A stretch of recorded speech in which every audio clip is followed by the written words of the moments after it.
YouTube ကနေဆဲဆိုတန်တွေကလေးစီမပါလာအောင်ဘယ်လိုကာကွယ်မလဲကလေးတွေကအတုမြင်အတက်တင်အရွယ်ဖြစ်လို့ YouTube ကဗီဒီယိုတွေထဲမှာပါတဲ့မသင့်တော်တဲ့စကားလုံးတွေကိုအလွဲတကူလိုက်ပြောတတ်ကြပါတယ်ဒါကိုထိန်းချုပ်ဖို့အဆင့်၄ဆင့်နဲ့ပြင်ဆင်ကြည့်အောင်၁အကာအကွယ်အရင်ပြီးပါ Settings and Tools နည်းပညာကိုအသုံးချပြီးကလေးနဲ့မဆိုင်တဲ့ content တွေကိုအရင်ဆုံးပိတ်ပင်ရပါမယ် YouTube Kids ကိုပြောင်းသုံးပါတာမန် YouTube ထက်ဆိုင်ရင်ကလေးတွေအတွက်တီးသန့်ထုတ်ထားတဲ့ app ကပိုစိတ်ချရပါတယ် Restricted Mode ကို on ထားပါ YouTube Settings ထဲက Restricted Mode ကိုဖွင့်ထားခြင်းဖြင့်မသင့်တော်တဲ့ဗီဒီယိုအများစုကို filter လုပ်နိုင်ပါတယ် Family Link အသုံးပြုပါကလေးရဲ့ Google account ကိုကိုယ့်ဖုန်းကနေချိတ်ဆက်ပြီးသူတို့ဘာတွေကြည့်နေလဲဆိုတာကိုအမြဲစစ်ဆေးပါနှစ်နားလေအောင်ရှင်းပြပါ Education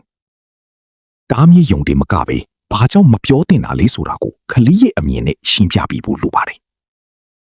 ဒီစကားလုံးကကြားရတဲ့သူကိုစိတ်ထိခိုက်စေတယ်ဒါကလူရင်ကြီးတွေမတုံတဲ့စကားလုံးမျိုးဖြစ်တယ်ဆိုတာကို EECC ပြောပြပါစကားလုံးရိုင်းတွေအစားဒေါသထွက်ရင်သုံးလို့ရတဲ့တခြားစကားလုံးအလှလေးတွေကိုအစားထိုးသင်ပြီးပါတုံ့ပြန်ပုံပြောင်းလဲပါ reaction ကလေးကမကောင်းတဲ့စကားစပြောလာတဲ့အခါမိဘရဲ့တုံ့ပြန်မှုကအရေးကြီးပါတယ်အလွန်အကျွံမတုံ့ပြန်ပါနဲ့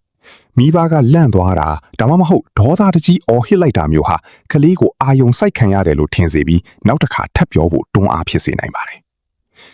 လစ်လျူရှုပြီးမှဆုံးမှာပါအဲ့ဒီစကားလုံးအပေါ်အထူးတဆန်းမဟုတ်တယ်လို့နေပြပြီးမှနောက်မှတီးတန့်ခေါ်ပြီးဒါဟာမကောင်းတဲ့အကျင့်ဖြစ်ကြောင်းနားဝင်အောင်ပြောပါတခြားဝါဒနာနဲ့အာယုံပြောင်းပါ Screen free activities Screen ရှိမှာအချိန်ကြာလေမကောင်းတဲ့အရာတွေနဲ့ထိတွေ့ဖို့အခွင့်အလမ်းများလေပါပဲဗီဒီယိုကြည့်မဲ့အစားလဲကိုစော့တာပုံပြင်ပြောတာပကြီးဆွဲတာစတဲ့လက်တွေ့လှုပ်ရှားမှုတွေကိုပို့လုပ်ခိုင်းပါကလေးနဲ့အတူကစားပေးခြင်းက screen time ကိုလျှော့ချပေးနိုင်တဲ့အကောင်းဆုံးနည်းလမ်းပါပဲကလေးတွေအတွက်အကောင်းဆုံး content moderator ဟာမိဘပါပဲနည်းပညာနဲ့ထိန်းချုပ်ရုံတင်မကပဲကလေးနဲ့အတူဗီဒီယိုတွေအတူကြည့်ပေးခြင်းစကားများများပြောပေးခြင်းဖြင့်သူတို့ရဲ့အပြောအဆိုကိုပြုပြင်ပေးနိုင်ပါတယ်